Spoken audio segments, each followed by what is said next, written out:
그 공매 중에 제일 많이 운용이 되는 게 이제 압류재산 공매인데, 그 압류재산 공매가 공매 중에 그 한 이제 그 85%를 차지하고 있는데, 이러한 압류재산 공매가 어떻게 진행되고 있는가? 이러한 세무관서 등이 그 공매가 진행될 때 어떻게 이루어지는가, 이 부분에 대해 확인하겠습니다. 여기 보면 세무관서 등이 실익분석 의뢰와 캔코의 공매 대행 의뢰를 어떻게 하게 되는가, 이 부분을 제가 이제 제 계좌인 이렇게 이제 손에 잡히는 공매 투자의 그 정석에 있는 내용인데요. 이 부분을 보면, 이제 책을 보면 지금같이 캔코의 공매 대행 업무와 그에 따른 매각 절차, 여기에 보면 이제 세무관서 등이 공매 실익 분석 의뢰와 캔코에 대한 공매 대행 의뢰, 이렇게 보면 세무관서 등이 공매 실익 분석 의뢰. 왜냐면 이제 공매를 의뢰를 했지만 공매가 남을 가망이 없다 그러면 실익이 없다. 실익이 없다는 얘기는 남을 가망이 없다. 경매 같은 경우도 보면 민법 102조에 보면, 민사집법법 102조에 보면 남을 가망이 없을 때는 경매를 취소해라, 이런 내용들이 있죠. 이와 같이 이제 공매도 국세지법에 그 남을 가망이 없을 때는 경매를 취소해야 되는 이런 부분도 있습니다. 그때 우리가 이제 공매에서는 실익 분석을 조금씩 좀 다르게 하죠. 이제 그 법원 경매에서는 민사집행법 제 102조 2조에서 뭉의의 경매 취소, 남을 가망이 없을 때는 경매를 취소하라는 게 있지만 공매도 마찬가지입니다. 공매에서도 실익이 없을 때에는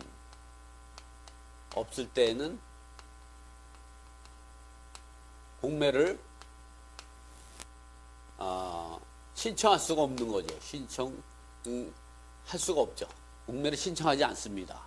또 그러면 어떻게 또 실익이 있을 때까지만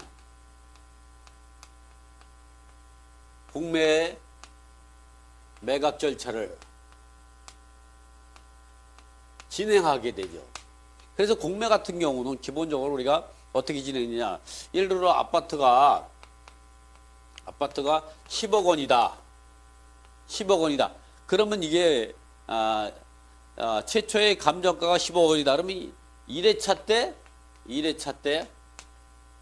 10억에서 시작하고, 그 다음부터는 2회차 때는 9억, 이렇게 최초의 그 매각 금액에, 최초의 매각 예정 금액에 10%씩 저감해서 매각 절차를 진행하죠. 3회차 때는 8억, 4회차 때는 7억, 5회차 때는 6억, 6회차 때는 5억, 이렇게 매각 절차를 진행하고도 매각이 되지 않으면 다시 재공매 공고하고, 재공매 공고 후 이러한 이때는 첫 공매 공고, 이 공매 이렇게 최초의 공매 공고 후 매각 절차를 진행했을 때도 6회차를 진행했는데도 이제 그 입찰자가 없다, 이랬을 때는 재공매 공고, 여기서 요 기간이 한 45일 정도 걸립니다.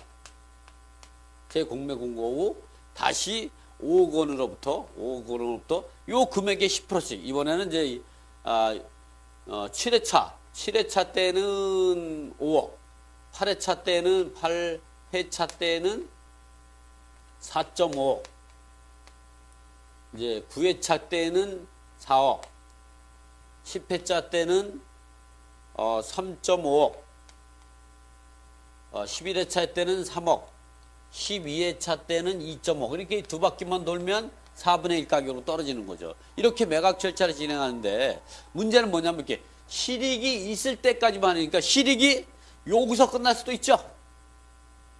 실익이 여기에서도 끝날 수도 있고 아니면 요 5회차에서 끝날 수도 있고 이랬을 땐 요까지만 진행하는 겁니다. 여기까지만.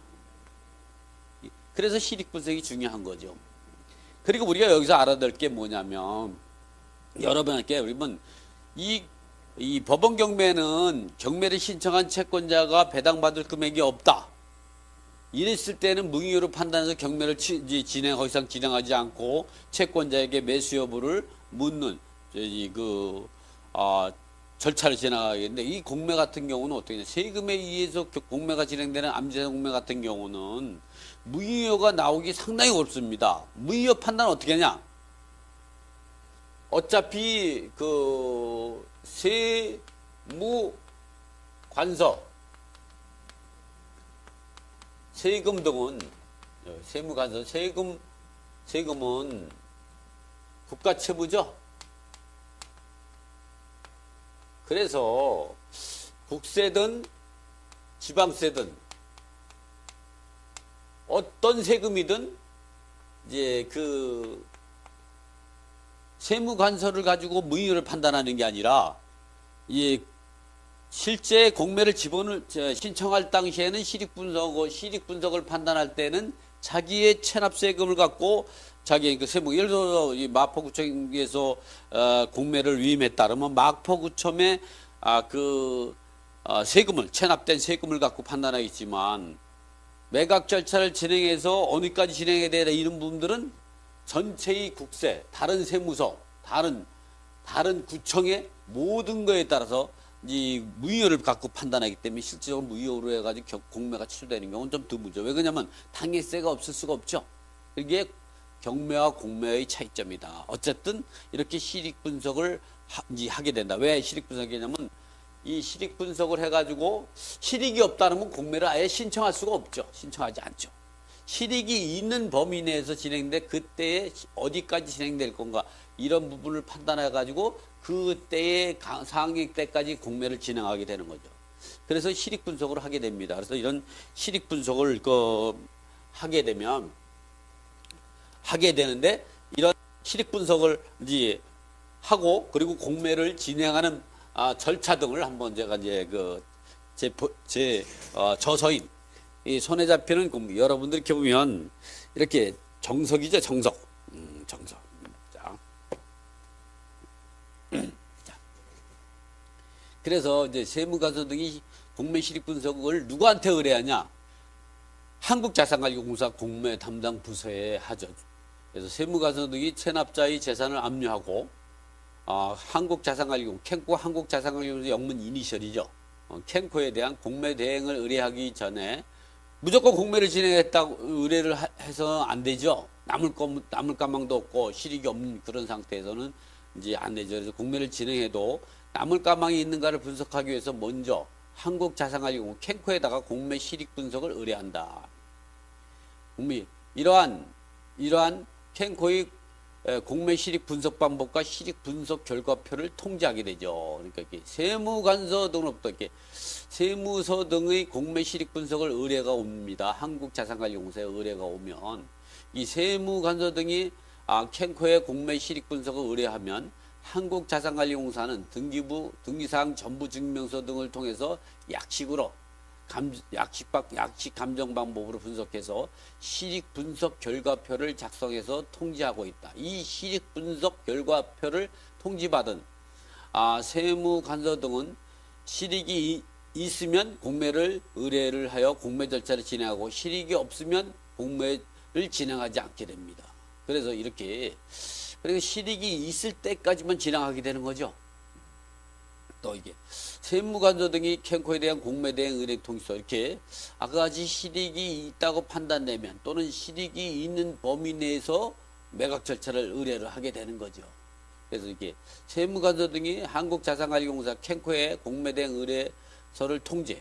세무관서 등은 국세징법 61조 제5항에 따라 압류된 재산의 공매를 체납자의 재산을 공매를 그러니까 압류된 체납자의 재산을 한국자산관리공사에 매각을 의뢰하게 되는데 이럴 때에 이러한 의뢰를 받은 한국자산관리공사가 공매를 대행하게 되는 경우에는 기획재정부령이 정하는 공매대행 의뢰서를 한국자산관리공사에 보내야 된다. 이런 국세법 시행령 제68조 2하고 2의 1항에 있는 내용이죠.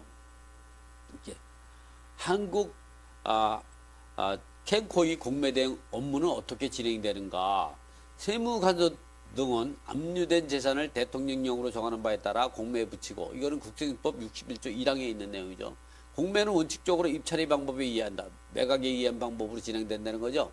그리고 세무서 간서 등은 압류된 재산이 공매에 전문적으로 지식이 필요하거나 그 밖에 특수한 사정이 있어서 직접 공매를 붙이기가 적당하지 않는다고 판단할 때는 대통령령으로 정하는 바에 따라서 한국자산관리공사로 하여금 공매를 대행하게 할 수 있으며 이 경우 공매는 세무간서 등이 한 것으로 본다. 이게 국세법 61조 5항에 있죠.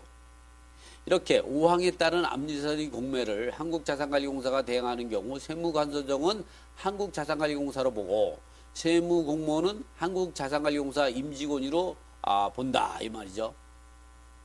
공매를 집행하는 공무원은 공매를 대행하는 한국자산관리공사 직원으로 세무서는 한국자산관리공사의 본사, 지사 또는 출장소로 본다. 이렇게 한국자산관리공사가 공매를 61조 제5항 단서에 따라 세무간서로부터 공매를 대행을 받을 경우 실무의 절차로 공매대행을 받았다는 공매대행 통지서 통지서를 발송하게 되고 이러한 공매 통지 발송과 이렇게 공매대행 통지서를 발송하게 되는 것은요. 세금을 자진 납부를 유도하게 되는 거죠. 그래서 이 공매대행 통지서는 같은 경우는 공매의 절차에 들어가지는 않습니다. 왜냐하면 이 공매의 통지서부터 공매의 절차가 진행하고 공매대행 통지는 우리가 공매를 받았다는 내용을 그래서 공매를 지금부터 진행한다는 통지서를 발송하기 때문에 그걸 누구한테 보내느냐?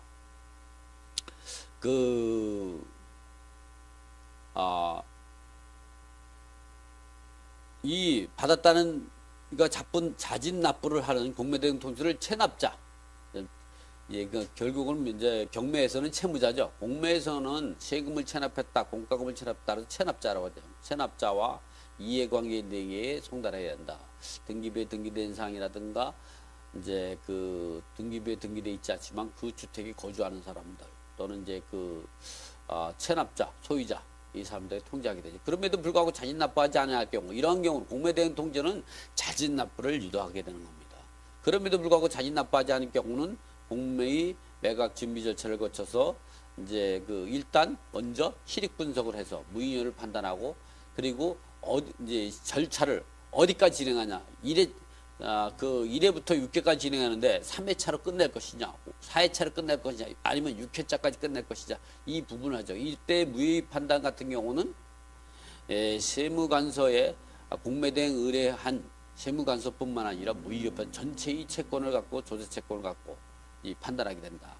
이렇게 국세든 지방세든 매각 예정 가격을 정하여 감정평가 그리고 공매의 기일 지정 및 공매 공고 및 공매 통지서를 송달하게 된다. 그 다음 매각 절차로 공매 기일을 열어 매각되면 매각 결정을 하고 매수인이 매각대금을 완납하면 체납자를 대의하여 매수인이 등기소에 권리 이전 및 말소 기준 권리 이후에 이제 말소되는 권리를 촉탁으로 말소 절차를 진행하게 된다. 그리고 배분기를 열어 공매 위임간서와 배분에 참여한 이해관계인들에게 채권자에게 배분하는 절차로 모든 절차가 마무리가 된다. 그래서 이렇게 우리가 여러분이 이제 보면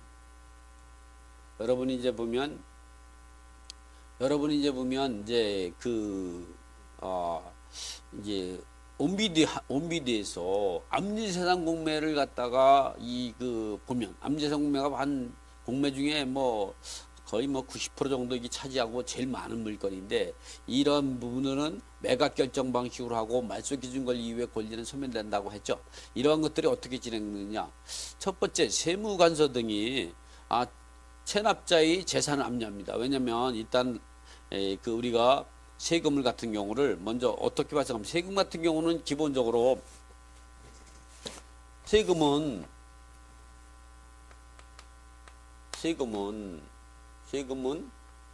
이제 국세와 지방세가 있는데요.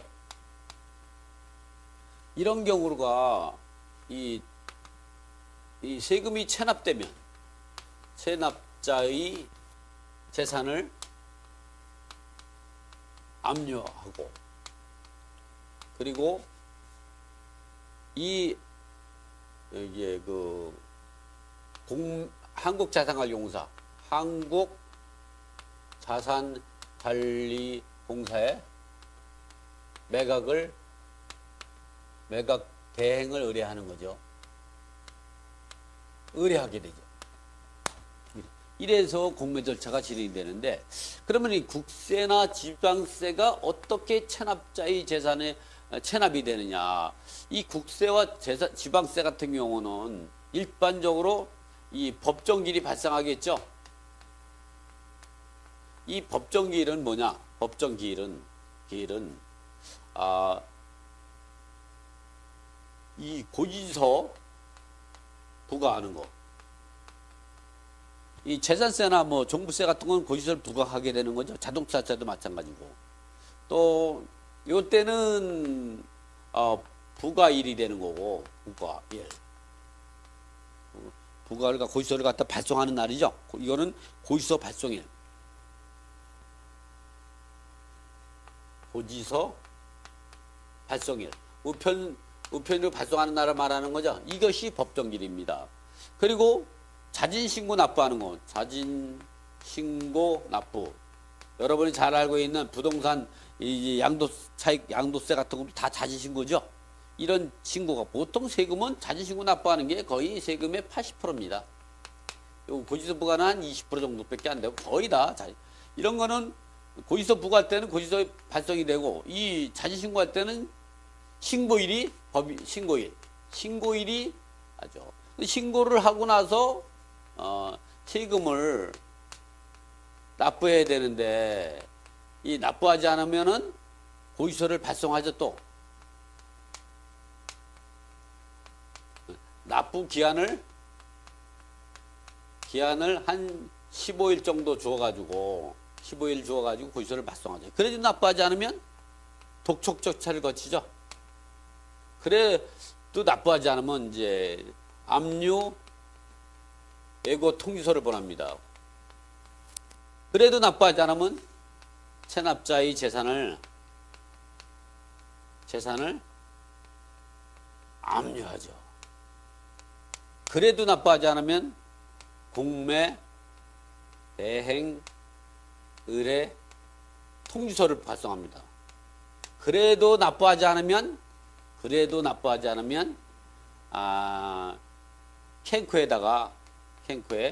한국자산관리공사에다가 이제 실익 분석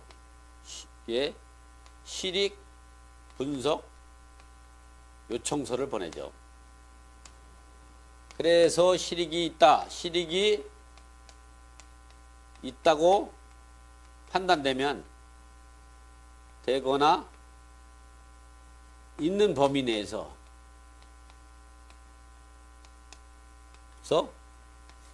캔코에다가 공매 대행 의뢰를 하게 됨으로써 여러분은 온비드에서 물건을 볼 수 있는, 잘 안 보이시죠? 자, 보여드릴게요. 제가 이 글자가 너무 많다 보니까 글 쓰다 보니까 이제 여러분한테 제 모습을 가리고 등만 보이는 게 있어서 제가 미안해서 자리를 보여드리는 겁니다. 이렇게. 이런 절차에 의해서 공매가 진행이 된다. 그래서 여러분들이 이제 이런 부분들을 알고 있다면 이거를 캡처해가지고 정지 화면에서 다시 필기, 2부 정도는 여러분은 필기를 하셔야 됩니다. 이렇게 돼서 공매가 여러분한테 진행이 된다. 그래서 이 부분은 이제 그래서 실익 분석 의뢰와 공매 대행 의뢰하는 과정은 요거로 마치고요.